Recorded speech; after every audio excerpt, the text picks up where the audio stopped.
Hey, Steve Stine from GuitarZoom here. Over the next 3 videos, what we're going to be doing is looking at some subtle elements that you can do to improve your guitar solos, namely your blues soloing playing. And what I'm going to be doing here is I'm going to be playing over a G minor progression, and I'm going to make sure and get you this track as well so you can practice these things. So in this video, in the first video, what we're going to be talking about is preparation. When you start getting ready to play a solo or to improvise a solo, you have to think about what you're improvising over and what tools you have at your disposal that you're ready to use in that particular situation. Because oftentimes what we think is, we get this misconception that if we learn a bunch of cool licks and things, that we can play solos. And I'm not saying that that might not be possible. But oftentimes what we have to also be thinking about, I always think about like guitar licks as being kind of these iconic spaces that we hit within the context of our solo. But the rest of the time, what we're really doing is threading from one idea, whether it's a lick or a pattern or something. We're threading to that and then playing that, and then we're threading to somewhere else and then doing some other highlight idea. The highlights aren't just the important part, it's what we're doing in between that really is important. And so that's what we're going to talk about in this video, is understanding that if I'm going to play over some sort of backing track or I'm playing with a band or whatever it might be, to have some knowledge of what I'm doing is obviously smarter than having no knowledge at all and then just jumping in, right? So what I'm going to do is play you a little bit of this track. Now this is in G minor, okay? So let's just listen to this for a second.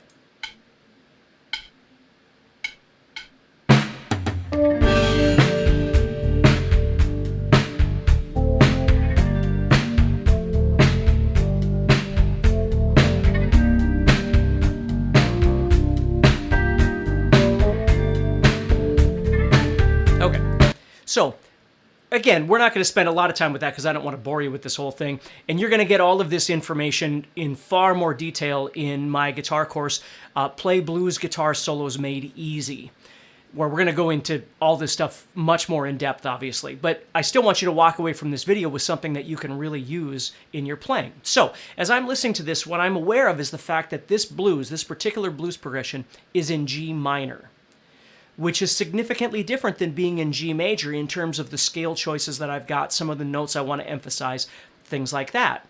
So because G minor, okay, what I'm going to do here, let me get that out of the way. What I'm going to do here is look at my G minor pentatonic.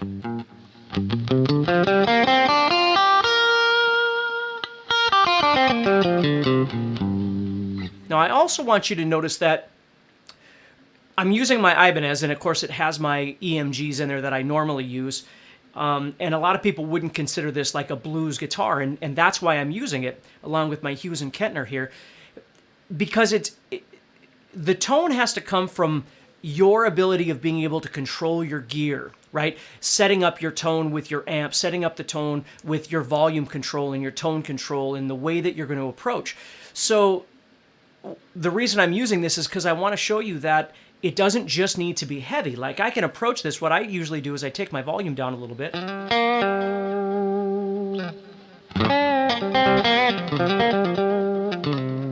it's more in the way I'm going to approach this, okay? So again, we're going to talk a lot more about that in the guitar course because these are really important things. It's not just knowing 10 really great guitar licks or something like that. And even in saying that, licks are important too, but there's so much more to this, okay? So as I'm listening to this, I'm told it's in G minor. I can hear that. Okay? So my primary scale is going to be G minor pentatonic. Okay? The next thing I want to be aware of is the rhythm or the groove or the subdivision of it. So let's listen to that just for a second longer here. Dun, dun, dun is the beat, right? Listen further,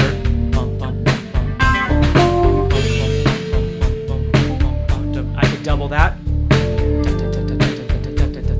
right?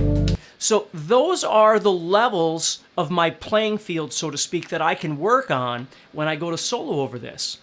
Okay, again, I don't just want to get in there and start playing as fast as I can and play all the notes and just play all the time because it's going to become too much. If you're listening to this track, you can tell that it's pretty mellow.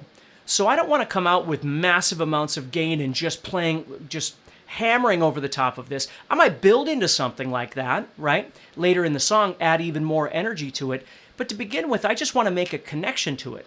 So I need to listen to that rhythm. Bum, bum, bum, bum, da da da da da da da da da da da. And those three levels are where I want to be, okay?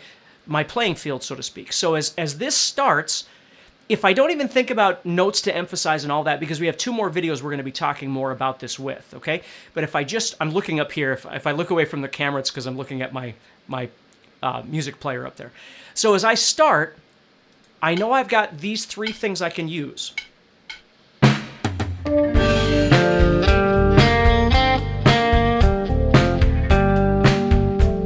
Okay, and then I've also got double that.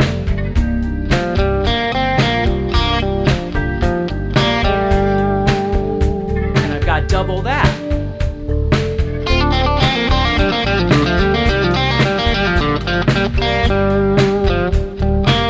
So one thing that I need to be aware of, if this was something I was going to be playing in a band, right? This is a song that we wrote, or again, it's a song that you're learning for your band, and you figured out what tempo it's at, which again is really important because I need to know what tempo. Maybe I don't have the number, but I understand that these 3 levels, dun dun dun dun da da da da da da da da da, are my playing field. So if I'm not capable of doing the fastest one, I still have the other 2 left, right? And this is where sometimes the argument comes up, well, slower is better and all this sort of thing, and I don't believe any of those things. I think your ability to communicate to the audience dynamically is what's most important. And to do that, in my opinion, it's all about contrast. If you're playing slow, you want to do something that adds energy to that by playing faster. If you're playing really quiet, you want to add some energy by bringing, some more volume or something into that. There's a lot of different ways you can approach that. And vice versa. If you're playing too much, you need to learn how to back off. If you're playing really loud, you need to learn to back off. There's always got to be sort of a contrast to that. So if I think about those 3 rhythms in my head, bum, bum, bum, bum, da, da, da, da, da, da, da, da, da, that's what I'd want to practice, right? That's what I need to get comfortable with. And you've probably heard me talk about meandering and things like that, which again is a great technique. If you've never heard me talk about it, you can always jump on YouTube and look at that. But meandering is a great technique to try and practice this. So let's say now what I'm going to do is take those 3 things and start trying to use them as best I can in this first position of G minor pentatonic. So I'm going, sorry.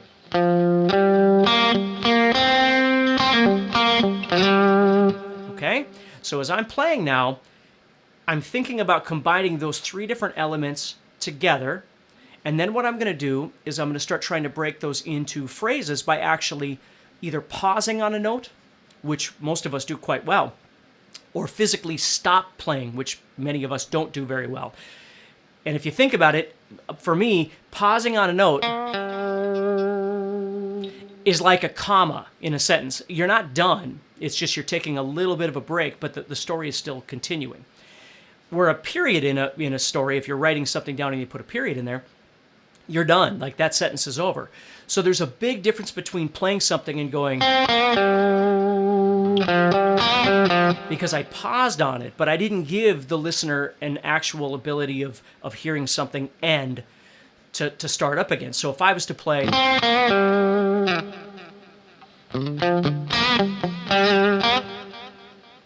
see, now I'm giving some space there, and it actually sounds really neat. And they're subtle, but they're really important to understand. So I'm going to kind of use that, and it's those 2 things that are going to define my phrases, right? I'm going to pause here and there, and I'm going to stop here and there. So again, I'm making phrases longer or shorter, right? Now this is all a step-by-step thing. You're not supposed to do all this at the same time. You might just start off by doing, and then start working your way into, and at the faster speeds of picking, you might not be able to do as much fancy stuff as you could just going at this speed, right? But become aware of what you can do. Even if you could do something small like that, it would sound really cool. And the faster one, maybe you use that for hammer-ons and pull-offs.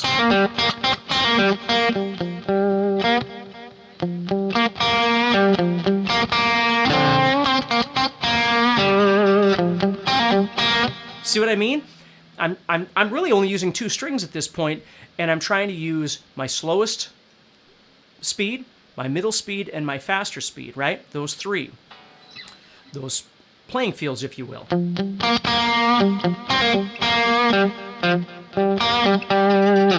then stop or pause. Right? So let's just give that a little listen, and then I want you to practice that. And when you come back next time for the next video, I've got a whole other thing we can do to bring this up to the next level. But let's listen to this. So here we go.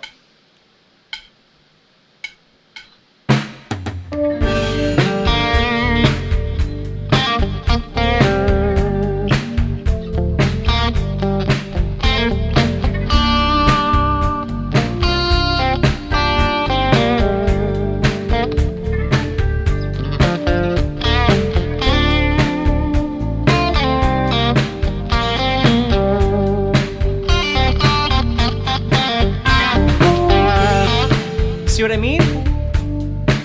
Now, it's not that that's the most impressive thing on the planet or anything like that, but it's functional. It fits, okay? It's comfortable for me. My sound is comfortable. My tone is comfortable. It's in my opinion, it's matching what's happening with this backing track.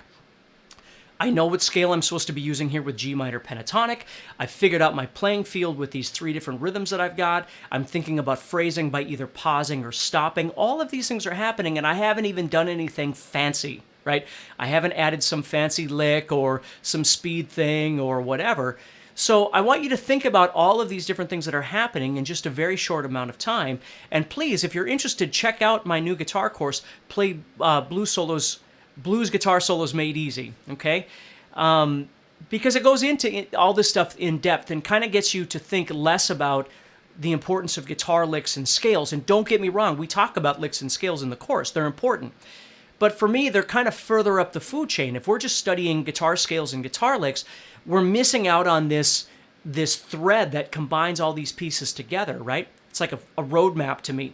That's what's really important, is learning how to control the situation that you find yourself in, this musical situation. In this case, G minor blues, right?